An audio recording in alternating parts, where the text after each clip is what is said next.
What is up, everybody? Welcome back here to the Royale YouTube channel. We're back with another college football risers and fallers, looking at the Devy values and just the college football values of some of these guys.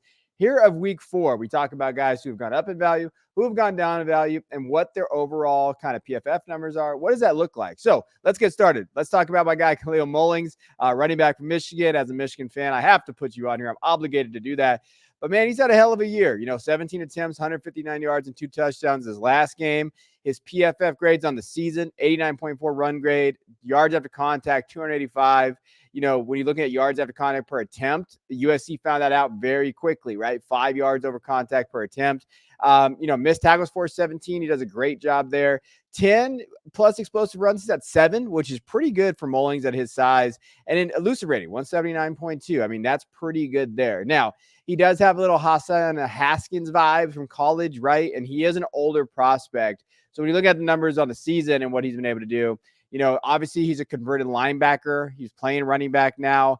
Overall, pretty good. I mean, Arkansas State, 153 yards. Texas wasn't great, but they were still trying to Donovan Edwards, and then game script didn't work very well in their favor.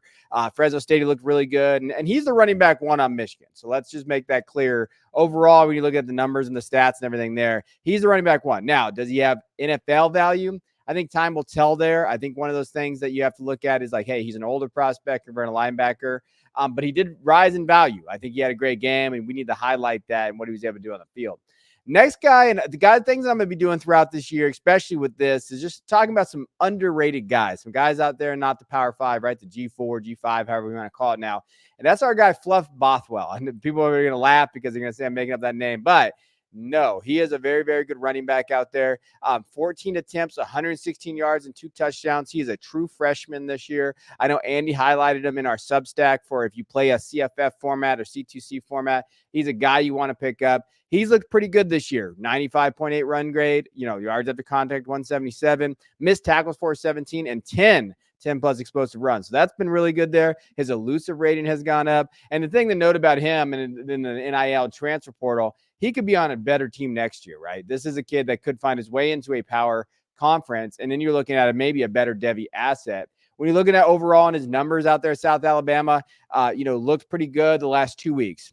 Northwestern State, App State's defense has been absolutely ass. So that is something to note there. But you got to love the run grade, right? 93.5. He's one of the highest run grade according to PFF of week 4. And it just looks very good. Solid throughout, has a good frame, good size, good speed. These are the things that you like to see from freshman running backs. And this is where you get those guys that pop off, right? Pop off the tape. They come out there and you're like, hey, this kid, could that be that 3-star guy that, we've been looking for? We always look for those 3-star guys that pop off. Could be them, right? And I'm not saying he's like Quinshon Judkins status because he's playing at, South Alabama, but he has shown some explosiveness and some numbers, and he should be highlighted as well.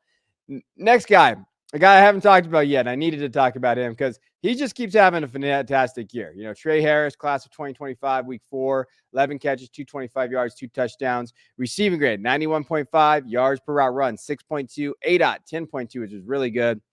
Only 2 drops, 10 missed tackles for us, and yards per reception, 7.5. But when you look at the numbers, he's just looked fantastic this year. Northern Southern, looked good against them. Wake, he was also good against them, 11 catches there. He already has 46 targets, which is pretty much unheard of at this point. He's getting fed the ball. And when you look at the numbers, 39 catches, 661 yards, and 4 touchdowns. He's averaging 16.9 yards per reception. You have to love that. He's an out wide guy. You can see the splits there. I mean, pretty much just 90% outside in the slot. But he is an older prospect, right? 5th-year guy. And that's going to ding him analytically a little bit. But overall, I mean, the numbers that he's putting up, you have to talk about this kid just because of how good he's been. Now, when you look at the other numbers, this is the kind of the one I like to look at. When you look at his receiving depths, like kind of where is he succeeding at? Look at his deep balls. He has 6 catches on 8 targets there, 97.7 receiving grade, 3 touchdowns. He's becoming that deep ball threat. Now, have we seen this work in NFL? Yes, we have. We've seen it also not work, right? The contested catchers, those type of guys. But he's shown enough nuance, especially I think in the short and medium range there. Look at the short range, 0 to 9. I mean, he's doing really well there. 19 catches on 22 targets, 91 receiving grade. You see his yards per route run there is pretty good. His ADOT is okay. So these are the things that you like to see from him. And when you go through the receiving depths, kind of see where he's going, you have to like where he's getting the football. And he is that receiving depth for Ole Miss. He's that big play guy. But on the flip end, too, the notice about him is like, hey, he's producing. And you can't knock production. You can try to knock production all you want, but this is something to know. Now, what is he going to do against the top Alabama, top SEC teams? I think that's the thing to look at. If he continues dominating in terms of like being an all SEC wide receiver and doing those type of things, I think you're going to have to start talking about him possibly first round. If Jonathan Mingo went in the range, second round, those areas, I think that, Trey Harris could be that. So he's a guy that we want to highlight as well. And then the last guy to kind of talk about is the risers. Eli Holstein is a guy, he came in as a true freshman quarterback at Pitt. He's been putting up some numbers, and I think something to note. Week 4, 247 yards, 3 touchdowns, 0 interceptions, 9 attempts, 93 yards, and 2 touchdowns on the ground. So he definitely has a rushing threat too. His PFF grades have been hit or miss. That 66.7 passing grade, not a ton of big-time throws, but when you're looking at a turnover where he plays, 0, ADOT's been there, NFL rating has been there. And overall, he's played Kent State, Cincinnati, West Virginia, Youngstown State. Really, I should have highlighted him after the West Virginia game, but I wanted to highlight him here after Youngstown State. Overall in the season, 1,000 yards passing, 12 touchdowns, 2 interceptions. Passing grade's been okay. Has shown some okay big-time throws. ADOT's been okay. I think the big thing with him, and when you're looking at just overall what he's been able to put on the field, he's gotten Pitt competing, right? And that's what you like to see from him. And he makes some big-time throws. We highlighted him in the Substack. We talked about kind of where he's throwing the football. He's got NFL throws on his repertoire. Now, he's got to get better. I think from a Devy asset, is he there yet? I don't think so. But guys like this always kind of pop off all of a sudden, and we're talking about them in the quarterback ranks. So he's one to know as the season progresses, as the season goes. And when you're looking at just kind of his numbers here, when you're talking about kind of where he's throwing the football, when he's under pressure, passing grade's okay. He does have an interception there, but when he's kept clean, man, 10 touchdowns, 1 interception, 69 for 96. He looks really good. So when you got that clean pocket, he's able to step up and do that. I do think when he gets blitzed, his ability to kind of escape because of his functional athleticism, get to the outside, has been pretty good there. And you'll see here, too, the thing I like about the passing chart over here on the side, 11 for 18 in the middle. Between the numbers, 212 yards, 2 touchdowns, NFL rating is almost 140. He is not afraid to throw over the middle, right? And this with quarterbacks, especially freshman quarterbacks, you get a little nervous. Hey, will they be able to throw it over the middle? What is he doing here? He slings it, right? So he's got that gunslinger mentality. Something to know as we're looking at him and his profile. Now, let's talk about the fallers. Ollie Gordon's a faller right now, and for me, when I talked about Ollie and I was been a little bit nervous about him preseason, I talked about him on our quarters podcast, and NFL draft podcast we have is like I just don't see it.